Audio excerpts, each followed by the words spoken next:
Hello दोस्तों, स्वागत है आपका। मेरा नाम है आदर्श चौधरी और आज के इस वीडियो में मैं काफ़ी सारे लोगों का जो जेन्युइन डाउट है उसके बारे में आपको क्लैरिटी दूंगा। देखिए, जिन लोगों को ये डाउट नहीं भी है तो जब एग्ज़ाम प्रोसेस धीरे धीरे आगे बढ़ेगा, जब वो एग्ज़ाम प्रोसेस में इन्वॉल्व होते जाएंगे, एक एक स्टेप क्लियर करेंगे, कभी ना कभी इस टॉपिक पर उनको क्लैरिटी की ज़रूरत पड़ेगी ही। तो मैं आपको हमेशा सलाह देता हूँ कि आप यूट्यूब पर वीडियोज़ तो देखते हैं, लेकिन आपको FEE को ज़रूर पढ़ना चाहिए।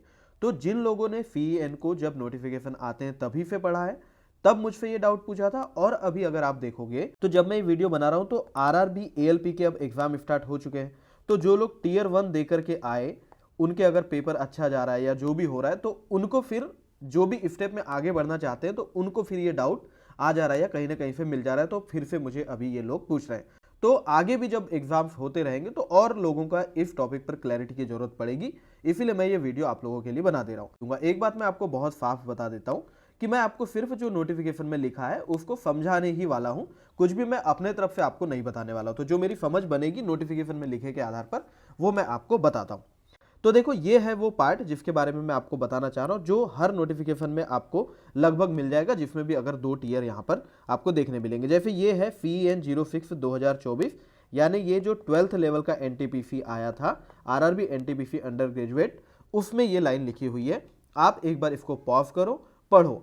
इसी प्रकार अगर आप देखो तो सेम लाइन जो है यहां पर मैं आपको दिखाता हूं, FEE 05 2024 जो है, इसमें भी यहां पर ये लिखा हुआ। तो फिर मैंने देखा कि आरआरबी 2024 में जो जूनियर इंजीनियर जेई की वैकेंसी है, उसमें भी आपको ये लाइन मिल जाएगी जो बाकी 2 नोटिफिकेशन में दिखाया। तो फिर मैंने देखा कि 2019 में जब नोटिफिकेशन आया था तब उसमें ये था क्या।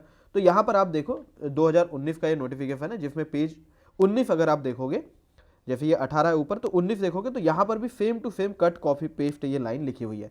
अब देखो, ये लाइन एकदम सरसरी निगाहों में अगर मैं आपको बताऊं तो कोई असर उतना खासा नहीं डाल रही है, लेकिन जब चीजें बदलती है, यानी एक स्कोप है चीजों के बदलने का, अगर वो बदलती है तो ये फिर थोड़ा सा इफेक्ट में आएगा। तो मैं आपको समझा देता हूं ताकि आपको फ्यूचर में इस बारे में कोई भी डाउट ना रहे। उसके पहले मैं आपको बताऊं तो देखो, काफी सारे लोग मुझे पूछते हैं कि आपको मॉक टेस्ट जो है वो कहां से देना चाहिए। तो मैं वैसे हमेशा से आपको रिकमेंड करता आ रहा हूँ टेक्स्ट बुक के बारे में, लेकिन मैं इसीलिए रिकमेंड नहीं करता कि मुझे बस रिकमेंड करना है, बल्कि मैंने खुद टेक्स्ट बुक को बहुत ज़्यादा अच्छे से इस्तेमाल किया है, इसीलिए मैं आपको बता रहा हूँ। जैसे ये मेरी अप्रैल 2022 की रिपोर्ट होगी, इसमें आप देख सकते हो मैंने ये सारा टाइम टेक्स्ट बुक पर बिताया था। उसके बाद जब मैं सिलेक्ट होने के पहले मैंने टेक्स्ट बुक का जो इस्तेमाल किया है, वो आप यहाँ पर देखोगे कि मैं टॉप 98% लोगों में था जो टेक्स्ट बुक को उस समय इस्तेमाल कर रहे थे।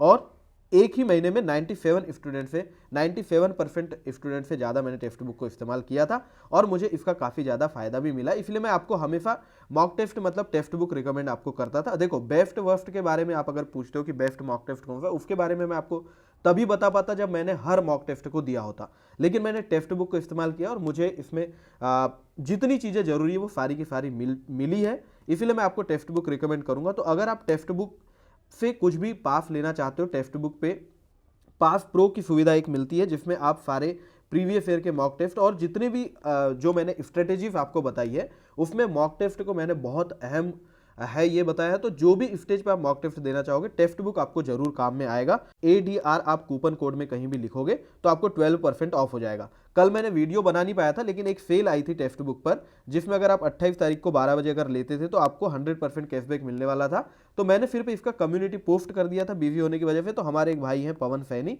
इनको ये मिल भी चुका है, इन्होंने ऐसा कमेंट करके मुझे उसी पोस्ट पर बताया। तो भाई आपको बधाई हो, लेकिन जिन लोगों ने ये चांस मिस कर दिया उनको दुखी होने की बिल्कुल जरूरत नहीं है। वैसे तो देखो, ये आपके एग्जाम के बहुत ही अहम हिस्सा है, तो इसमें 2-4 रुपए ज्यादा खर्च हो रहे हैं, उस पर बहुत ज्यादा ध्यान मुझे नहीं लगता कि किसी को देना चाहिए। फिर भी अगर अभी आपने मॉक टेस्ट अभी तक नहीं खरीदा है तो अभी 28 तारीख से लेकर के 30 तारीख तक मंथ एंड में आप टेक्स्ट बुक में जनरली देखोगे मंथ एंड में सेल आती है, जिसके बारे में मैं आपको पहले भी लगातार बताता रहा हूं। तो 28, 29, 30 को अगर आप टेक्स्ट बुक पर पास प्रो खरीदोगे, मेरा एक कोड इस्तेमाल कर लेना ADR, अगर इसको इस्तेमाल करोगे तो आपको ये प्राइसेस मिल जाएंगे। तो अगर आप इस्तेमाल करना चाहते हो कोई मॉक टेस्ट सीरीज अभी तक ज्वाइन नहीं किया है, तो आप टेक्स्ट बुक को बिल्कुल ज्वाइन कर सकते हो। कोड जरूर याद रखना, ADR, इसको आपको इस्तेमाल करना है। अब देखो, जो टॉपिक जिस बारे में हम बात कर रहे हैं तो क्या लिखा है मैं एक बार आपको अगर पढ़ के बताऊं तो देखो, जब CBT 1 की कट ऑफ आती है तो किस प्रकार से आती है, उसमें सारी कैटेगरीज की कट ऑफ आती है। तो यहां पर जो लिखा है वो ये लिखा है कि जो भी कैंडिडेट CBT 1 से CBT 2 के लिए जब क्वालिफाई करेंगे और रिजर्वेशन का लाभ अगर लेते हैं, यानी कि रिजर्वेशन का लाभ कौन कौन है, ओबीसी एमसीएल का हम लेते हैं, एससी एसटी का हम लेते हैं, ईडब्ल्यूएफ का भी लेते हैं, पीडब्ल्यूबीडी और एक्स सर्विसमैन का। तो आगे की जो लाइन है इस वजह से काफी लोग जानना चाह रहे थे कि fail continue to be considered only against this categories, ये लिखा हुआ है। सीधा मतलब क्या लिखा है ट्रांसलेशन की अगर बात करूं तो आपने अगर सीबीटी 1 को किसी पर्टिकुलर कैटेगरी से अगर क्वालिफाई किया है तो सीबीटी 2 में आपको सिर्फ और सिर्फ उसी कैटेगरी से ध्यान रखा जाएगा, उसमें आपको यूआर की सीट पर कंसिडर नहीं किया जाएगा। यूआर की जो वैकेंसी होती है सभी के लिए ओपन होती है, यानी कोई ओबीसी का भी अगर कैंडिडेट है तो वो ज्यादा मार्क्स अगर लाता है, यूआर की कट ऑफ क्लियर करता है, तो वो यूआर से क्वालिफाई कर लेगा। इसी प्रकार बाकी सारी कैटेगरीज के भी लोग कर सकते हैं कि अगर उनके पास डॉक्यूमेंट का कोई दिक्कत है, उनको क्या हो सकता है, वो बिल्कुल यूआर की सीट फाइट कर सकते हैं और उनको यूआर की सीट पर सिलेक्शन मिल सकता है। लेकिन रिजर्व कैटेगरीज का क्या मतलब है कि ओबीसी की अगर सीट है, या मान लीजिए एससी एसटी की सीट है, या फिर ईडब्ल्यूएफ की सीट है, अगर एक्स सर्विसमैन की सीट है, तो यहां पर सिर्फ और सिर्फ ये जो है रिजर्व सीट्स है, इस पर सिर्फ ओबीसी के कैंडिडेट को ही पोस्टिंग मिल सकती है। यहां पर ना एससी को मिल सकती है, ना ईडब्ल्यूएफ, ना एक्स सर्विसमैन। उसी प्रकार एक्स सर्विसमैन कैंडिडेट में उसी एक्स सर्विसमैन कैंडिडेट को ये 16 सीट अलॉट होगी जिनके पास एक्स सर्विसमैन का सर्टिफिकेट होगा। इसी प्रकार एफटी के लिए होता है कि एफटी की ये जो 11 सीट है इस पर सिर्फ और सिर्फ एफटी कैटेगरी के कैंडिडेट का ही सिलेक्शन होगा।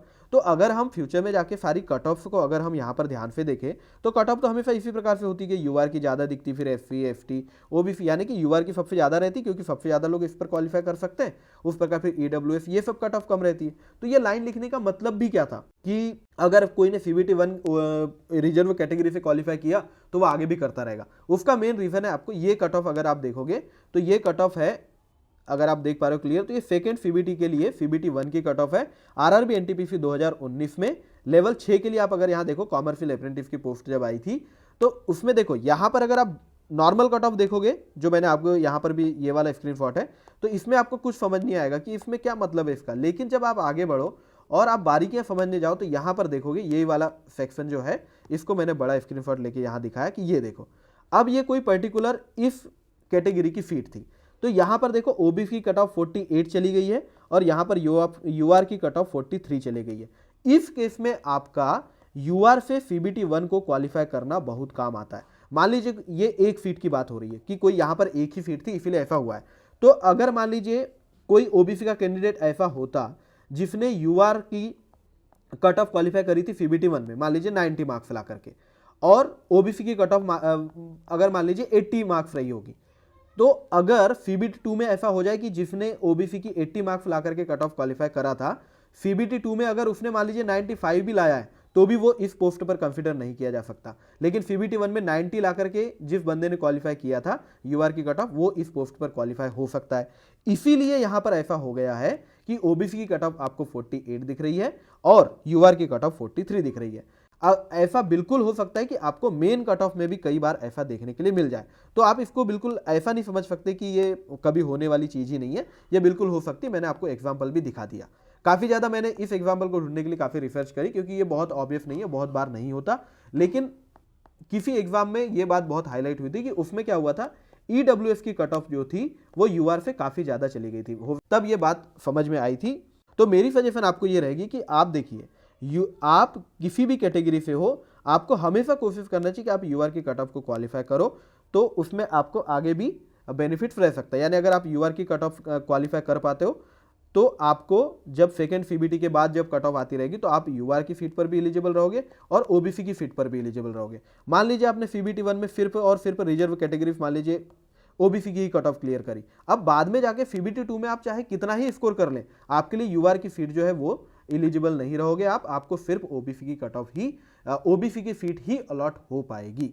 यानी यहां पर आपके लिए कितने चांस थे, यहां पर मान लीजिए x प्लस वाई चांस थे अगर आपने यूआर की कट ऑफ क्वालिफाई करे, लेकिन अगर सिर्फ कैटेगरी की कट ऑफ क्वालिफाई करे तो यहां पर आपके लिए मान लीजिए सिर्फ y चांसेस रहेंगे, यानी कम चांसेस रहेंगे। लेकिन अब ये चांसेस कम ज्यादा का असर कब पड़ेगा, असर तब पड़ेगा जब बहुत कम सीट्स रहेगी किसी पर्टिकुलर डिवीजन में कह सकते हो, या पर्टिकुलर जोन में, या पर्टिकुलर आरआरबी में आप कह सकते हो। ऐसा रहा कि कम वैकेंसी है तो वहां पर हो सकता है बिल्कुल कि ओबीसी की कट ऑफ जो रहे वो यूआर से ज्यादा चले गए, वहां पर आपको ये रियलाइज होगा कि आपको सीबीटी 1 में अच्छा स्कोर करना चाहिए था। तो यही था मतलब इस सेंटेंस का जो यहां पर लिखा हुआ है। मैंने आपको कोशिश किया एग्जाम्पल से समझाने की, समझ में आया है तो ठीक, नहीं आया तो छोड़ो उसको। अभी तो आप बढ़िया तैयारी करो, लेकिन हमेशा आपको कोशिश करनी चाहिए कि आप बेस्ट से बेस्ट मार्क्स लेकर के आओ। और बेस्ट मार्क्स अगर आपको लाना है तो आपको मॉक्स जरूर देने पड़ेंगे। आपको मॉक्स को बिल्कुल भी देर नहीं करनी है। मैंने इस पे डेडिकेटेड वीडियो भी आपको बना करके बताया है। अगर आप उस वीडियो को देखोगे तो आपको पता चलेगा कि मॉक्स की कितनी ज़्यादा इंपॉर्टेंस है और क्या क्या आप मॉक्स के थ्रू सीख सकते हो। तो अगर आपको मॉक्स लेना हो तो आप बिल्कुल ये कोड इस्तेमाल कर लेना ADR। इससे आपको 12% का ऑफ तुरंत मिल जाएगा। 3 दिन ये फेल है, याद रखना। Thank you very much, all the best.